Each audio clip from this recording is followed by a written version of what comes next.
السلام علیکم ورحمۃ اللہ وبرکاتہ۔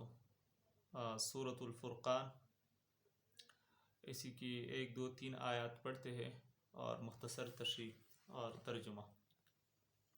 اعوذ باللہ من الشیطان الرجیم، بسم اللہ الرحمن الرحیم۔ تبارک الذی نزل الفرقان علی عبدہ لیکون للعالمین نذیرا۔ صدق اللہ العظیم۔ تبارک الذی، بڑی برکت والا ہے۔ برکت کس چیز کا نام ہے؟ خیر کثیر کا نام ہے۔ الذی، وہ ذات، نزل الفرقان، جس نے نازل کر دیا فرقان کو۔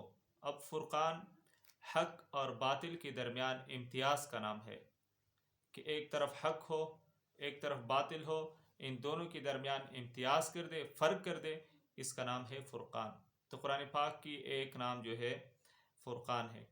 علی عبدہ، اپنے بندے پر، نبی کریم صلی اللہ علیہ وسلم اس سے مراد ہے۔ لیکون للعالمین، تاکہ ہو جائے تمام عالمین کے لیے، تمام جہانوں کے لیے، نذیراً، ڈرانے والا۔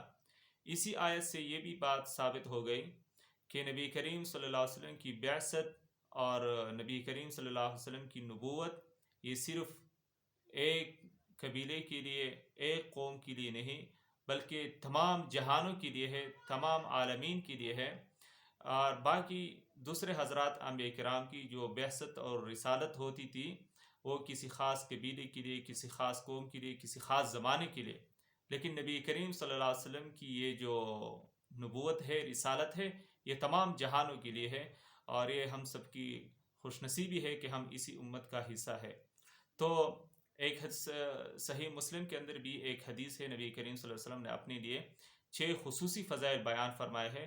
اسی میں سے ایک یہ بھی ہے کہ نبی کریم صلی اللہ علیہ وسلم کی بعثت، رسالت، نبوت عام ہے، یعنی تمام جہانوں کے لیے ہے، عالمگیر نبوت ہے نبی کریم صلی اللہ علیہ وسلم کی۔ الذی لہ ملک السماوات، اللہ وہ ذات ہے جس کے لیے سلطنت ہے، بادشاہت ہے زمین اور آسمانوں کی۔ تمام زمین آسمان یہ اللہ تعالیٰ کی ملکیت میں ہے، اللہ تعالیٰ اس کے بادشاہ ہے۔ ولم یتخذ ولدا، اور اللہ تعالیٰ نے نہیں بنایا ہے کسی کو بیٹا۔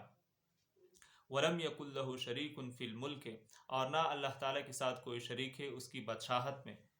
تو یہ مشرکین پر رد ہے کہ اللہ تعالیٰ کا نہ کوئی بیٹا ہے، نہ کوئی بیٹی ہے، نہ اس کے ساتھ کوئی بادشاہت میں کوئی شریک ہے۔ اللہ وحدہ لا شریک ذات ہے۔ وخلق کل شیء، اور پیدا کیا، بنایا ہر چیز کو، فقدرہ، پھر اس کا اندازہ کر دیا، اس کو ٹھیک کر دیا، تقدیراً، ٹھیک کرنے کے ساتھ، اندازہ کرنے کے ساتھ، یعنی ہر چیز کا اندازہ رکھتے ہوئے اس کے مطابق اس کو خصوصیات عطا فرمائے۔ زمین ہے، اس کے اندر بعض جگہ سختی ہے، بعض جگہ نرمی ہے، بعض جگہ سختی نرمی دونوں ہے، بعض جگہ پہ بنجر ہے، بعض جگہ زرخیزی ہے، بعض جگہ دونوں کی خصوصیات ہے۔ اس طرح پہاڑ ہے، پانی ہے، لوہا ہے، ہر چیز کے اندر اللہ تعالیٰ نے اس کے خصوصیات اللہ تعالیٰ نے اس کے اندر رکھے۔ تو فقدرہ تقدیرا، اللہ تعالیٰ نے اس کے اندر اندازہ لگاتے ہوئے اور ہر چیز کو پیدا فرمایا۔ واتخذوا من دونہ، اور بنائے ان لوگوں نے، یعنی مشرکین نے، من دونہ، اللہ تعالیٰ کے علاوہ، آلہہ، یعنی معبود، وہ اسی کی پرستش کرتے، عبادت کرتے، جو معبودان باطل ہیں۔ لا یخلقون شیئا، اور یہ ایسے الہ انہوں نے بنائے کہ وہ کوئی چیز نہ بنا سکتے ہیں۔ وہم یخلقون، اور حال یہ ہے کہ وہ خود ہی بنائے گئے ہیں، خود ہی پیدا کیے گئے ہیں۔ ولا یملکون لانفسہم ضرا ولا نفعا، اور نہ کوئی ملکیت رکھتے ہیں اپنے ہی لیے ضرر کا اور نفع کا۔ ولا یملکون موتا ولا حیاتا، اور نہ کوئی وہ مالک ہے موت اور حیات کے۔ ولا نشورا، اور نہ دوبارہ اٹھنے کے وہ مالک ہے۔ تو یہ 3-4 آیت ہو گئے مختصر تشریح کے ساتھ۔ اللہ تعالی ہم سب کو اس پر عمل کرنے کی توفیق اور اس کو سمجھنے کی توفیق عطا فرمائے۔ والسلام علیکم ورحمۃ اللہ وبرکاتہ۔